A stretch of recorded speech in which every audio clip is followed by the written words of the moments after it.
সকলেই জানি বেহুলা ও লক্ষিন্দরের কাহিনী। আমার মনে হয় এখানে আপনারা অনেকেই জানেন এই কাহিনীটুকু।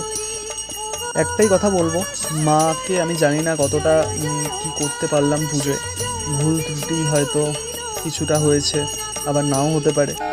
সবটা নিয়েই পুজো, এবং বাড়ির প্রত্যেক সদস্য এসছে এবং আত্মীয় স্বজন প্রত্যেকে যারা যারা এসছে তাদেরকে অসংখ্য ধন্যবাদ। আসলে মা চেয়েছে বলেই হয়তো তারা আসতে পেরেছে, এবং তাদের হয়তো মায়ের প্রতি একটা আলাদা টান আছে, ভালোবাসা আছে, ভালো লাগা আছে, সবটাই। মা সকলের মঙ্গল করুক, এটুকুনিই চাই। সবাই ভালো থাকুক, সুস্থ থাকুক, এবং যাতে প্রতি বছর এই পুজোর দায়িত্ব ভার আমি সামলাতে পারি, সেই শক্তিটুকু, সেই আশীর্বাদটুকু মা আমায় করুক। এবং আপনারা প্রত্যেকে ভালো থাকুন, সুস্থ থাকুন, মায়ের সাথে থাকুন। আপনাদের প্রত্যেকের খুব ভালো। সরকার বাড়ির এবছরের পুজো তোমাদের কেমন লাগলো অবশ্যই জানিও। আর তোমাদেরকেও জানালাম আগামী বছরের জন্য আগাম শুভেচ্ছা ও